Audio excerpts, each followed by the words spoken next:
We're tested every day in 1,000 little ways, in the ordinary things. And if we are proactive in those things, it gradually develops extraordinary capability in handling major setbacks or disappointments. But oftentimes, we look into the more spectacular, the more dramatic, the larger issues to see the obvious energy of proactivity, of habit one. For instance, Viktor Frankl, the Austrian psychiatrist, imprisoned in the death camps of Nazi Germany because he was a Jew, experienced unbelievable indignities and tortures. He was raised in the Freudian tradition that you're basically a product of your childhood. He worked on that assumption, that paradigm. But while he was in the death camps, he began to observe some very interesting things. Some people were animals, others were saints, with the same circumstances. He himself experienced terrible things. Some of his own loved ones were cremated. He expected the same fate. For some reason, they saved him for experimental purposes. One day, they stripped him naked, put him under white light, and began to perform those ignoble sterilization experiments upon his body, and he discovered what he called the last human freedom. The power to choose my response to any condition, to anything that happens to me, he called the last human freedom. And he cultivated a sense of meaning, so that he saw himself in his imagination lecturing to his students in Austria following his release from the death camp about the very experiences he was having at the time, about the insights, the learnings he was acquiring.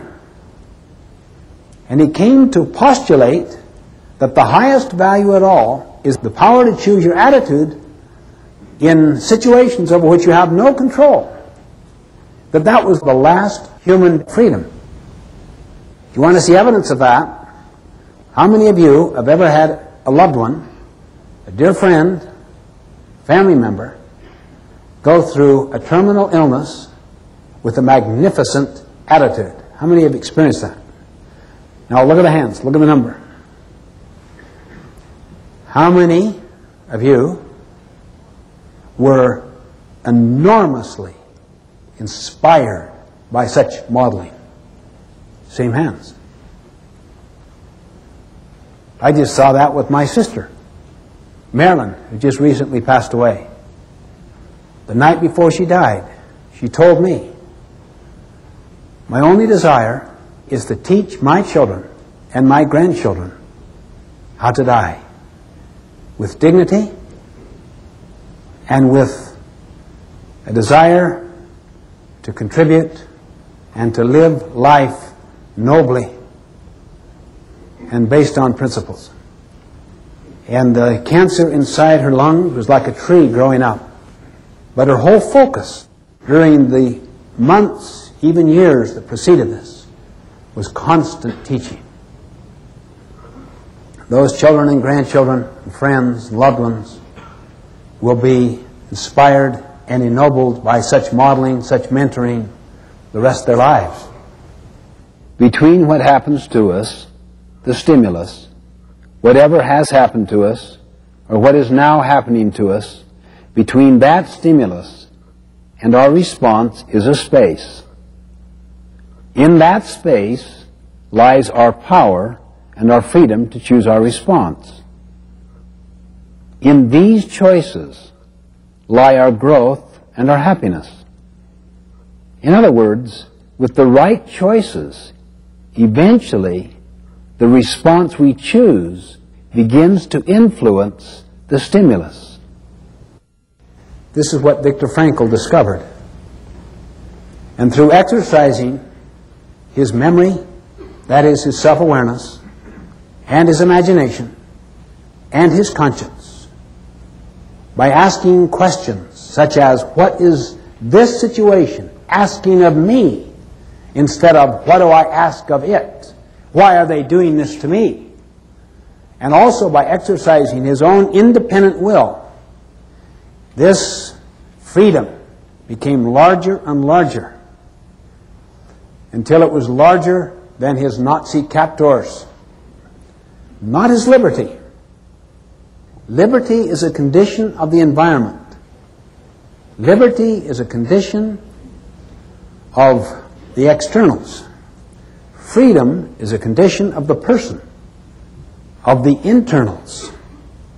We have control over our freedom, not in the short run over our liberty. However, in many situations, not necessarily all, the more you control your freedom and expand and deepen it, eventually you will influence the liberty of your life, the options, the alternatives that are available to you. Eventually, your head will create your world. Your response to the stimulus will eventually influence the stimulus. And to some degree, he experienced that. He also had the hypothesis, or tried to look at the hypothesis. What enables these people in the death camps to survive? Is it their survival skills? No. Is it their intelligence? No. Is it their health? No. Those things were eventually equalized, lost. Helped a little initially, but eventually they were gone. Is it their family structure? No.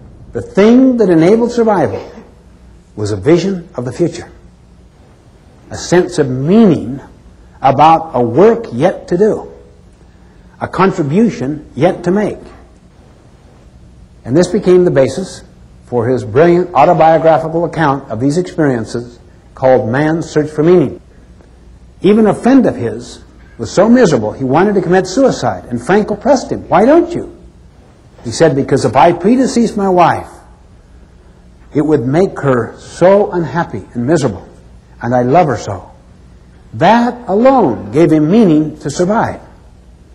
And he would constantly ask the question, what is life asking of you in this situation? Don't let the things you can do nothing about interfere with the things you can do a great deal about.